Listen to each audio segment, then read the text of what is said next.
palagi ko siya pinapaalalanan na baka nai-inlove ka na, huwag naman sana. Huwag mo na ma-inlove sana. Kasi baka ma-inlove, gwapo si ni Kuya ano, huwag mo na ma-inlove sana.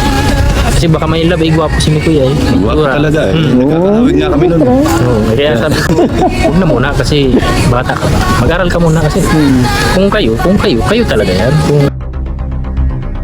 Yo guys! Magandang araw, magandang gabi mga kalingap. Siyempre, at muli, magbabalik na naman si Papa Shider upang magatid na naman ng kakaibang news, update, balita sa inyo lahat mga kalingap at mga ka-micris natin dyan.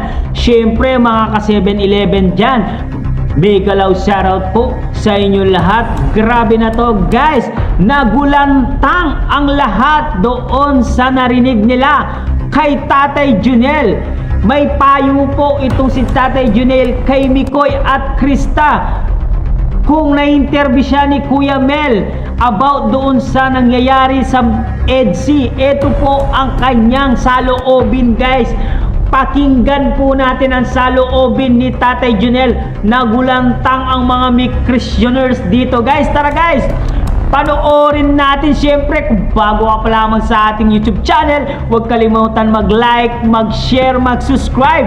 Pahit ang notification bell button para updated kayo sa mga ilalabas natin reaction video mga kalingap. At siyempre guys, huwag kalimutan supportahan si Kuya Balsans Matubang, Ate Edda Vlogs, Kalingap Rab, Kalingap Team, siyempre Kalingap Reactor, Papa Shider TV, at supportahan din po natin Kuya Mel, supportahan din po natin. Sa kanya po galing tong video clips na to guys. Grabe guys, bigla na lang pong nagulantang ang mga Christianers dito sa narinig nila guys. At wag na natin patagalin to guys.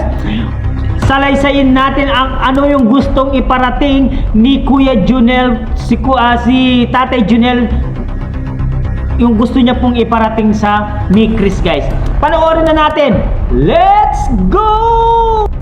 Matanong kung ano yung bilang ama, ano yung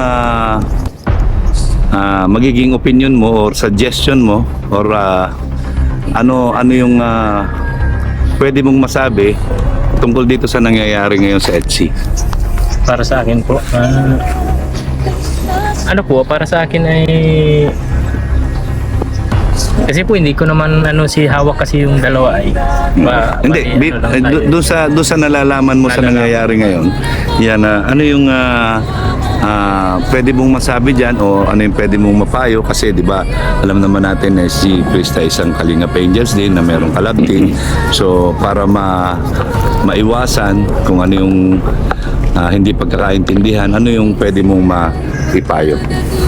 Ay para sa akin po, sana ganun hindi ko man inaano na ganun ang mangyari kay Krista kasi di po natin masasabi kasi ang panahon ang masasabi ko lang po ay palagi kong sinasabihan si Krista na huwag kang masyadong sabi ko nga sa kanya baka nai-inlove ka na, huwag naman sana kasi sabi ko sinabihan ko nga siya na sample ko nga si Biancy na tinamo si Ate Biancy mo na-inlove pala si Ate Biancy mo tapos ngayon nasaktan. Kaya sabi ko sana hindi pa mangyari sa'yo kasi unang-una ko, siyempre ako tatay, ako masasaktan kasi talagang ay babae yan, anak ko yan Kevin.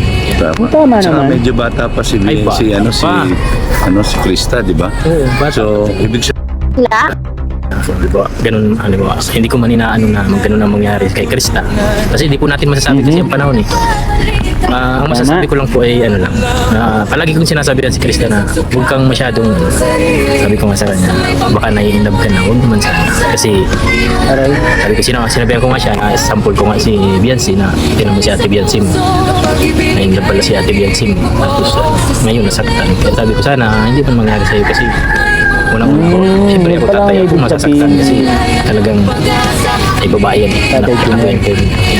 Saka medyo bata pa si Krista, di ba? So, ibig sabihin, siyempre sa araw-araw halos madalas silang magkasama. Siyempre, nandyan yung naging close sila. Yan, pagka mga bata pa, alam mo yun, lalo na kung may first love, madaling ma-fall yan. Siyempre, first love yan. Kaya lang, talagang araw-araw din naman. Palagi ko siyang pinagsasabihan kasi sabi ko, tinamay yung mga nangyayari ka sa social media. Sa Angel, tinamay. Sana naman, di mangyari yan sa'yo kasi ganun nga, ay palagi ko siya pinapaalala na huwag mo na may love sa kasi baka may love, gwapo si Mikoy ay. Guwapo talaga eh. Nakakawin nga kami nun. Oo, kaya sabi ko, huwag na muna kasi bata ka pa. Mag-aral ka muna kasi. Kung kayo talaga yan. Kung wala man tayo. Hindi man ako nag-aano sa edad. Wala man problema sa akin kung limbawa dumating sa point na magkagusto siya. Okay lang naman, kailang wag muna sana ngayon kasi bata pa tayo. Tapusin niyo muna yung pag-aaral. So sa ngayon ba, kumbaga ba, wala ba siyang naikukwento sa'yo na posibleng ma-inlove siya kay Mikoy? Wala naman Kuya Mel kasi sa lahat man ng mga vlog nakikita ko naman talagang professional man talaga yung dalawa. Okay. Professional. Yun lang siyempre baga hatid minsan sunduin sa bahay hatid. Yun lang nagkakasama silang dalawa pero yung mga siguro na yung mga sikreto wala naman kasi lagi naman kami lagi akong nahatid sa kanya pag may pupunta na event ako naghahatid. Sa pag nag-live siya sa Bilbit ako naghahatid minsan si chairman.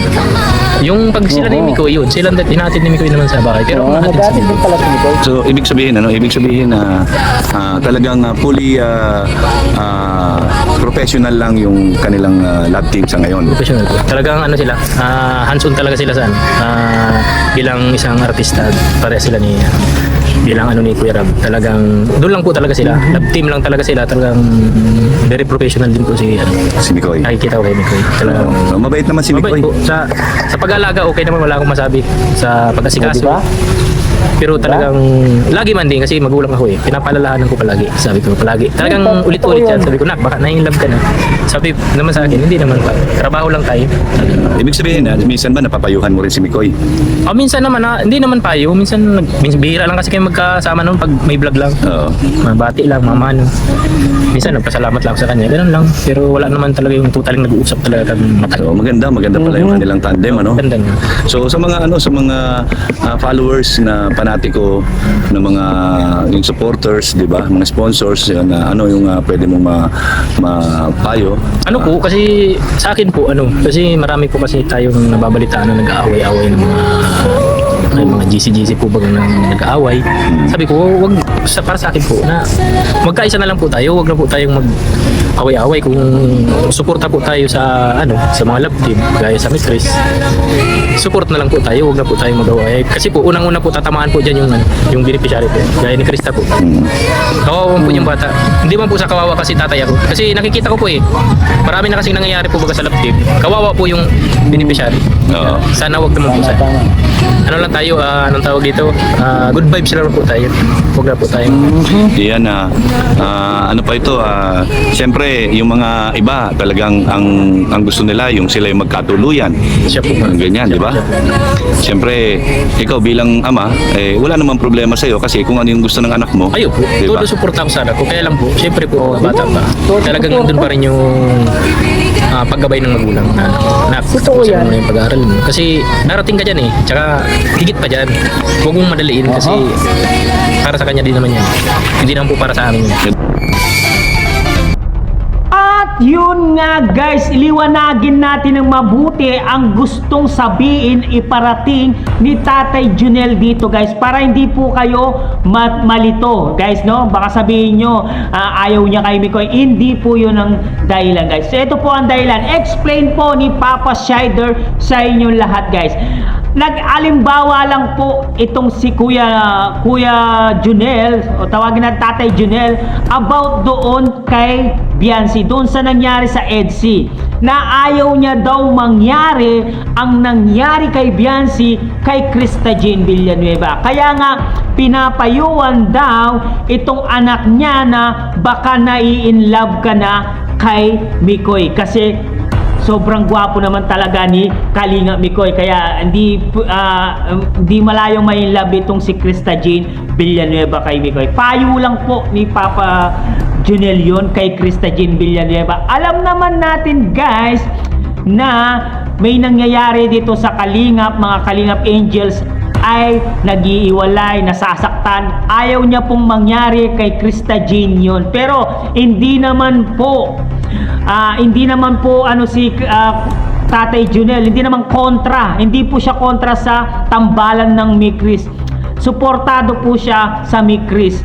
Suportado kay Mikoy, suportado kay Krista, 'di ba? Narinig niyo naman siya na kung silang magkakatuluyan, sila ang magkakatuluyan. Ang importante lang po daw ay makatapos po ng pag-aaral itong si Krista Jane Villanueva. Grabe, totoo po yan kasi magulang si Tatay Junel, kaya nga nagpaalala lang po itong si Tatay Junel kay Krista Jane Villanueva. Itong si Kalinga Mikoy, maintindihan din po niyan kasi gusto rin ni Kalinga Mikoy na makatapos ng pag-aaral itong si Krista Jane Villanueva. Kung sakaling sila man ay magkakatuluyan, guys, yung future nila ay stable na po, guys, no? Kung sakaling sila ay magkatuluyan in real life, no? Wala nang abiso, wala nang problema, lahat sila ay aware sa isa't isa, both sides sa pamilya ni CJ, pamilya ni Mikoy, nagkakasundo naman, wala namang problema sa kanila, boto naman sila sa isa't isa, kaya nga sabi ni Tatay Junel ay masyado pang maaga kasi bata pa si CJ. Darating din yung araw na mararanasan din ni CJ na magkaroon ng boyfriend at girlfriend. Sana man naliwanagan po kayo dito sa explanation ni Papa Shider, guys, no? Ang ating Papa Shider, sana maliwanag po sa kanya na hindi po kontra itong si Papa Junel, no? Hindi po kumukontra sa Mikris, boto naman po siya sa Mikris. Sabi niya, napakabait ni Mikoy, 'di ba? Thumbs up po si Tatay Junel kay Mikoy. Guys, sana naliwanagan po kayong lahat na huwag kayong mag-alala, sigurado continue pa rin ang Mikris, guys. Guys, hanggang dito na lang muna ang ating reaction video for today's mga kalingap. Siyempre, kung bago ka pa lamang sa ating YouTube channel, huwag kalimutan mag-like, mag-share, mag-subscribe. Pahit na notification bell button para updated kayo sa mga ilalabas natin reaction video, mga kalingap. At siyempre, guys, no, huwag kalimutan suportahan sila Kuya Balsan Sumatubang, Ate Ed the Vlogs, Kalingap Rob, Kalingap Team, siyempre Kalingap Reactor, Papa Shider TV. Grabe, kinabahan yung mga Mikrisyoners natin dyan. I love you all, guys. Mama chup chup. Bye bye.